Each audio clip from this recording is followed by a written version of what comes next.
Greetings from LA, my dear friends. This is Daisuke, and I very much hope that this video finds you well and in very good spirits wherever you are in the world. And today, if you don't mind, I would very much like to continue on with our journeys, our discussions, our discoveries, and our explorations with respect to the recent releases made by the JANUS Films JANUS Contemporaries lineup, this new Blu-ray lineup which had been initiated earlier this year in 2023. Now, as we proceed towards the end of this year, we are still seeing a number of new, very exciting releases under this label or sub-label. And one of such recent releases is for a film which is described as being from the year 2022. And it is from the filmmaker Hlynur Pálmason.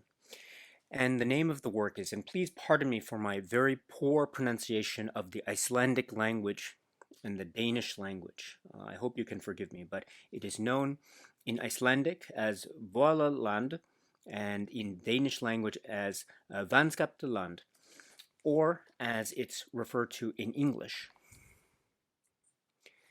GODLAND.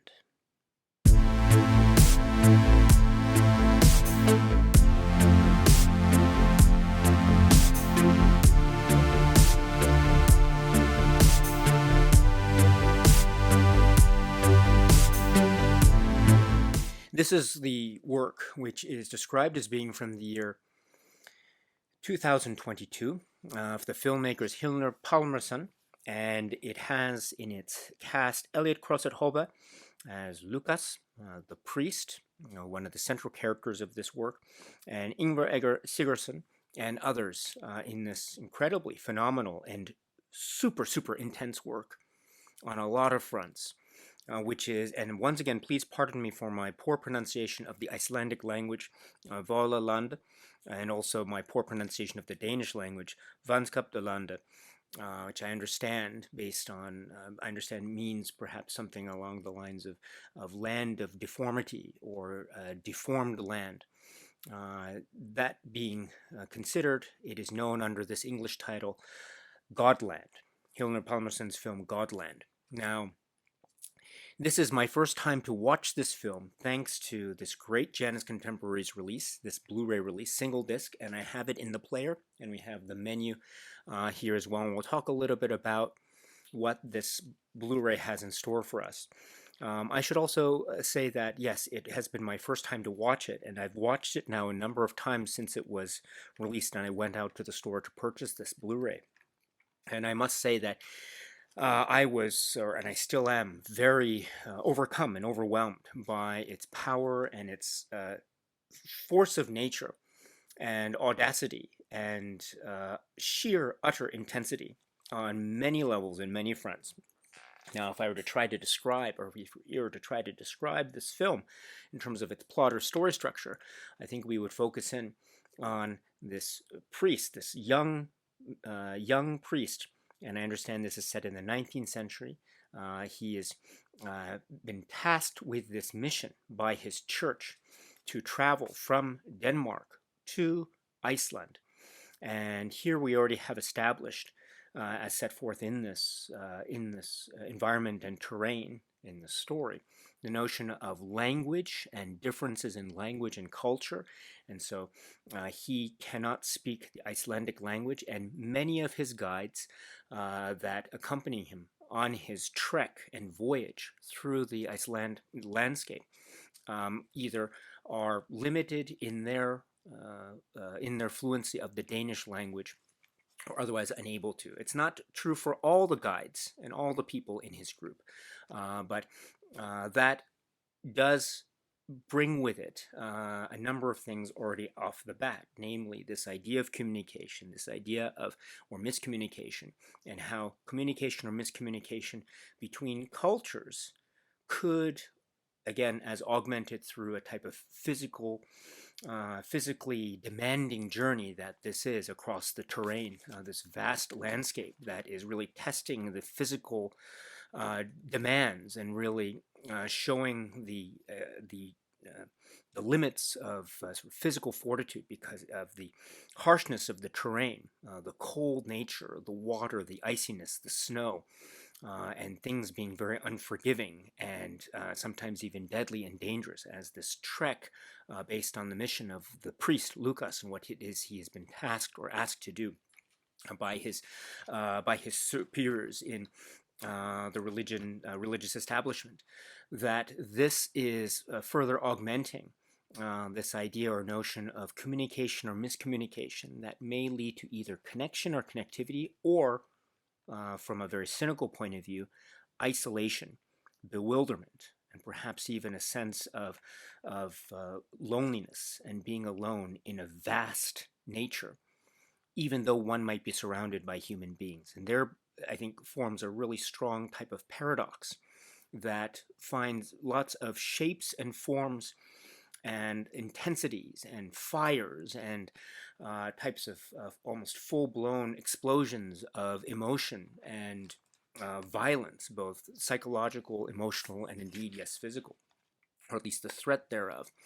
Because that is the story here, this idea of this young priest trying to come to grips with loneliness, trying to come to grips with a sense of communication, or trying to come to grips with his own, say, frustrations or abilities or inabilities. There is a trait that is accompanying his character in terms of the attachment to the art and act of photography during the stage of the 19th century, and his equipment and the detail with which he needs to attach himself in order to take a photograph, in order to have it developed, etc. It's this process that is very detailed and delineated as the film progresses, and it shows, I think, a care and craft and attention to detail, but also, upon, say, alternative or simultaneous interpretation of the same scenes, it might also be an indication of the sense of isolation or loneliness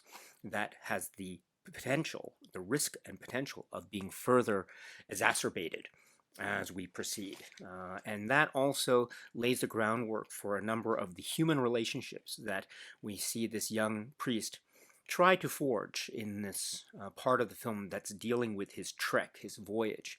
And we see the possibility, yes, of some rift and some maybe some lack of connection, but there's also the possibility, quite opposite, in fact. There's also the possibility of maybe some connectivity, some type of emotional emotional bond between and among human beings. And this also is given, I think, full force of the cinematic language when we consider that sometimes this might be dependent on how much of the common language speaking that the characters are able to have. Are they able to speak the same language or not? That may or may not have something to do with it.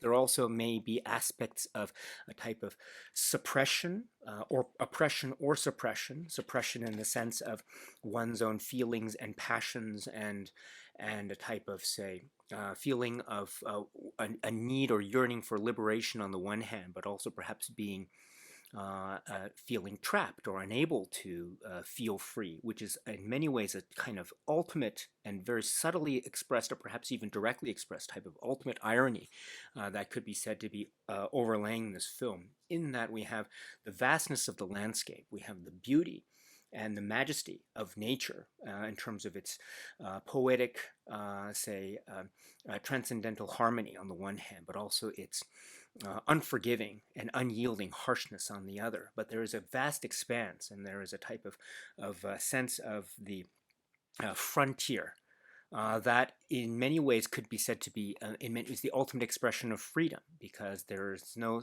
sense of a type of urbanization. There's no indication of a sense of, say, a type of religious structures that we might otherwise have seen, say, at the very opening of the film, etc.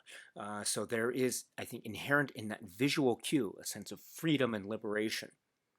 But at what cost? And at what human, physical, and emotional cost and turmoil does that come with it? And is there any hope for salvation at the end of the road?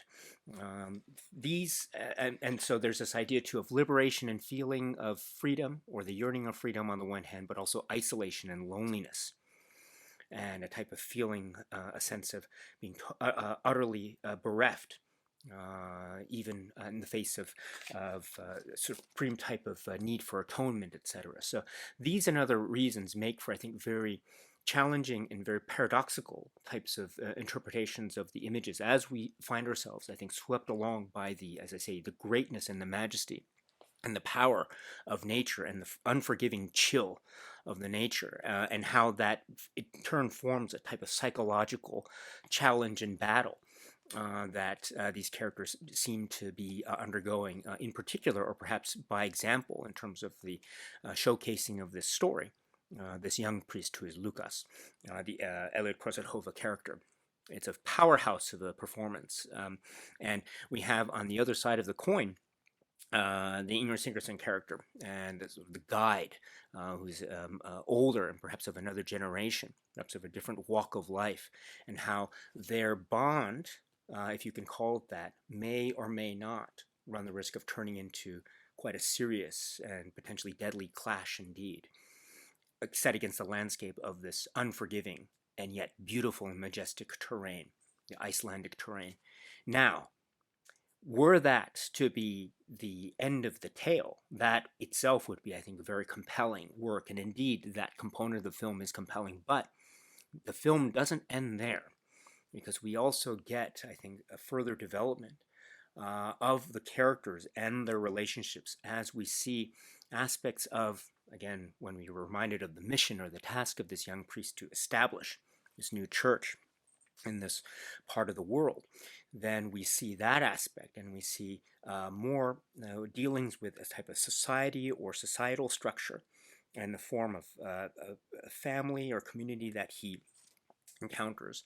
And this goes into a series of plot or subplots involving the priest's relationship with the guides, also the priest's relationship with the community that is, and the members of the community, and also brings into question his own, say, outward shows of either affection or non-affection, his outward shows of type of religious devotion, or perhaps one might call it a religiosity, or one might call it a sense of trying to establish a type of community bond along the basis of religion, or his failure to do so.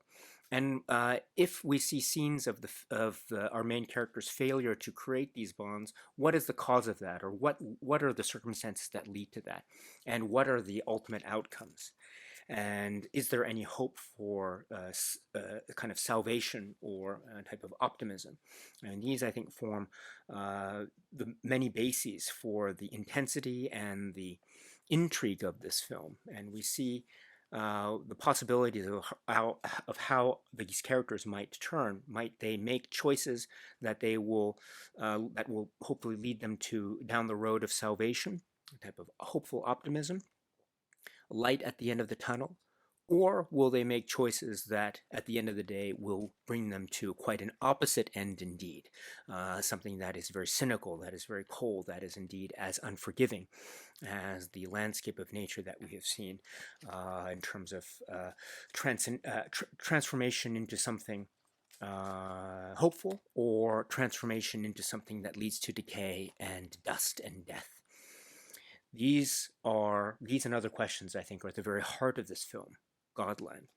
And based on this, I have been, again, so overwhelmed by its power, its poetry, its majesty. It's also its unnerving quality. There is a type of persistence that this film has. It has this great way, and I mean this in a complimentary way, it has a great way of having a lingering sense of a nagging underlying feeling of discomfort, and also feeling of, for lack of a better phrase, claustrophobia, despite or notwithstanding the wide expanse that we see shown.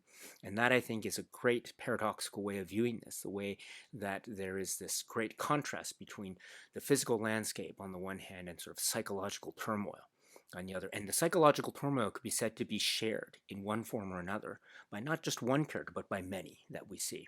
And therein lies, I think, one of the great aspects of this really compelling work, Godland, namely that we are asked to view and witness these stories. And I think sometimes we might be viewing the characters and their stories in a way that we can see many sides, many facets, and perhaps reasoning behind what it is they end up doing.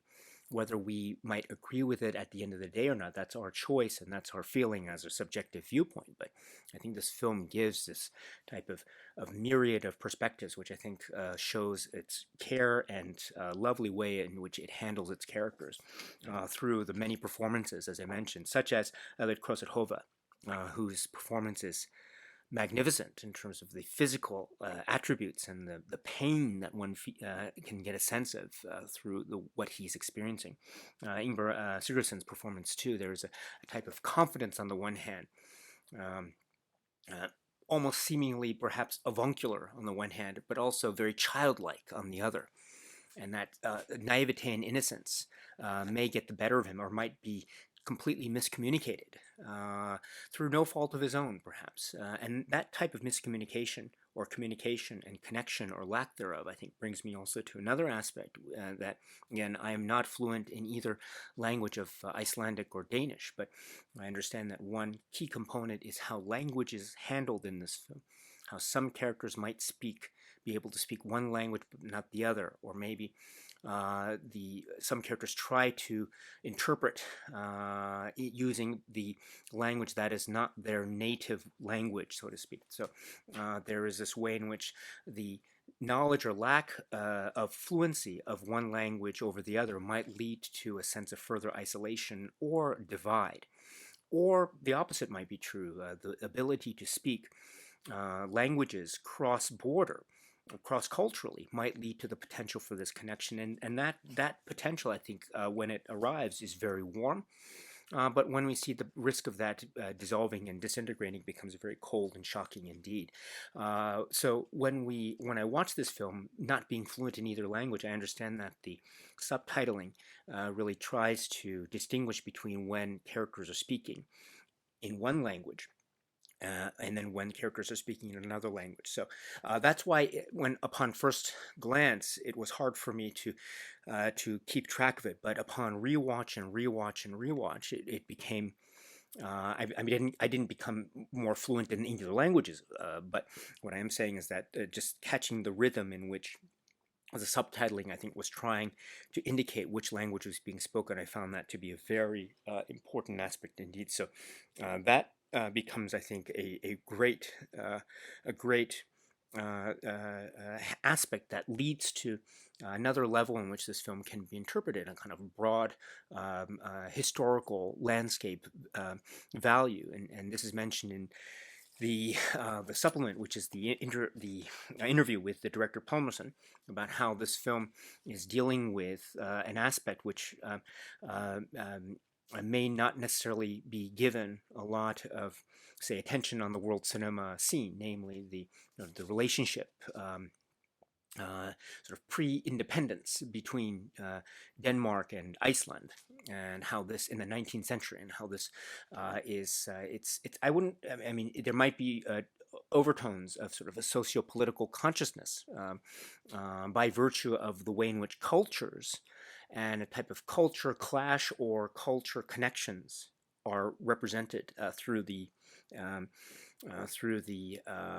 microscope of these characters' specific lives and their stories. But on a broader landscape level, I think that type of interpretation is indeed very possible, as the director Pálmason reminds us in the interview documentary. So, a very brilliant and powerful work. Again, my first time to watch this upon this Blu-ray release, and upon just watching it, I was stunned and mesmerized and shocked, and I felt the cold. I felt the unforgiving nature of the rain, the harshness of the rain, the beautiful landscape of an early morning sunrise, type of salvation when the hope of salvation when feelings of maybe possible connection are confronting our main characters, and whether or not they will take advantage of those possibilities or not.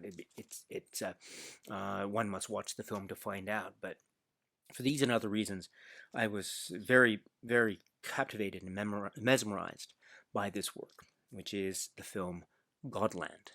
This is one of the latest of the releases under the JANUS Contemporaries label or sub-label.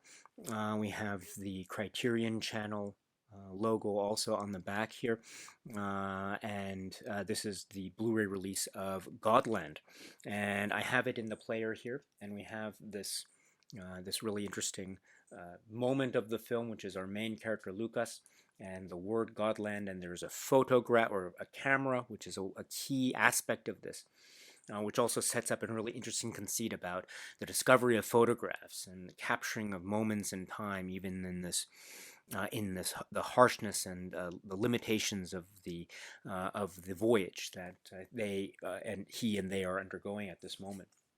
But we have the film itself, and this is a film from 2022. The aspect ratio is 1.33 to 1 aspect ratio, and so that is actually very interesting. It's spoken a little bit about in the discussion with the director about the wonderful way in which the aspect ratio is shown.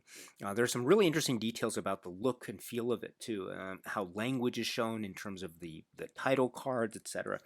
Really fascinating. But part of the interesting aspect or details is how this looks. You see the sides of the frame, which form this interesting reminder too of a sense of the handmade feel that seems to be in the air as part of this. Again, maybe a capturing of the feeling of history that I think is very much playing a big part of this work, Godland. So, but that's a really interesting detail in terms of the aspect ratio. But going back to what's offered in the Blu-ray, we also have Meet the Filmmakers, and this is a 17-minute one-on-one interview with Hlynur Pálmason, and this is a really great discussion with this filmmaker. As I say, it's my first time to watch this, and I'm therefore being introduced to a lot of new things, new ideas, new filmmakers, and new horizons. So here is one such example. So here I learned many things about, for instance, Palmerson's inspirations in terms of other filmmakers that he mentions. He mentions Roy Andersson and Ingmar Bergman and Tarkovsky and Stanley Kubrick. The idea of the form, the cinematic form, being very exciting. Very key audio and visual cues. I really love this, how he mentioned this, especially early on, because we are reminded to just how I mentioned this, the pristine beauty of the visual nature of this film, Godland, but there's also the sound. The sounds are so key. The silences, or the feeling of the wind, the cold chill of the wind, or the rain, listen to the rainfall. It's just, it's, as I say, majestic yet perhaps terrifying. And this is, I think, a really great comment here. He mentions too his background in terms of his film student days, film school in Denmark. And also he wanted to talk here in a work like this idea of he mentions this notion between church on the one hand and nature on the other. He sets this up as a type of almost dual, which is very fascinating itself. And also he talks to you about handling of Danish and Icelandic landscapes and cultures and language, and how there might be similarities, but there also are many differences. So this type of expression is also finding a very strong voice here. And also talking to you about the development of this film in terms of what he calls video diaries, and which are almost like one might call test footage, but just video diaries talking about how he himself tried to engage with nature and seeing things like decomposition and over time, and the way that the landscape and nature handles itself. It's really quite, it's part of the very almost the foundational aspect of this film, and talks too about the character performances here. Again, the performances are really really quite phenomenal. And also talks too about the format, the aspect ratio, what is referred to as the old Academy format that he refers to, and what the idea here is about. Maybe a capturing of history in terms of its flavor, and kind of he also talks to you about the way it was shot. He mentions how it was shot in a kind of chronological way, and there's a really interesting phrase here that, and I paraphrase, something about how the world is more colorful and better if we see and experience different things. So what a very inspirational way to describe the world of cinema in the hands of Pálmason, as expressed, for example, in works like GODLAND. So 17 minutes of gold, absolute gold, really learning experience for me. Wonderful to get this great perspective from this filmmaker, this great filmmaker for this great film. So this is the discussion with Pálmason in this section called Meet the Filmmakers, approximately 17 minutes. And then the supplements continue with a trailer. So as we've seen so far in the JANUS Contemporaries Blu-rays, the format of the submenu is the movie first, and then Meet the Filmmakers, or whatever the supplement or supplements might be. So here it's the Meet the Filmmakers discussion with Pálmason, and then the trailer is next. It's a very intriguing trailer. And then there's a section here where one can control the subtitling options settings, which is also controllable through remote controls. At least with my machine, it is with this remote control. So there is what is inside the disc in terms of the Blu-ray that I have here of GODLAND. I should point out too the insert. It is a fairly simple insert in terms of a folded piece of paper, with one side being shots of stills or pictures or photos from the film. On the other side, there is an essay by Michael Joshua Rowan called "GODLAND Trespasses," which is a very it goes on one side of the page and ends on the other. It is a fascinating essay. Again, I recommend watching the film first, and then you can read the essay called "GODLAND Trespasses." So there is yet another great example of this continuing and emerging new sub-label, JANUS Contemporaries. Very exciting, and I must say, for me, I have learned so much so far in my experiences with this sub-label, watching new films and forging new frontiers on my own cinematic journey. One such frontier for me being that which is this film, GODLAND. So I'm extremely impressed, and I look forward to even more releases under this label. If a release like GODLAND is anything to show for that, wow. Very exciting indeed. But my dear friends, this is the work which is GODLAND. Alright, so that's it for now. And so until we meet again, please be happy and healthy and well. And please keep on watching a lot of great movies, including GODLAND, including other works in the JANUS Contemporaries lineup, other works in the Criterion Collection, and beyond. So until the next video, my dear friends, stay strong, stay safe, and cheers.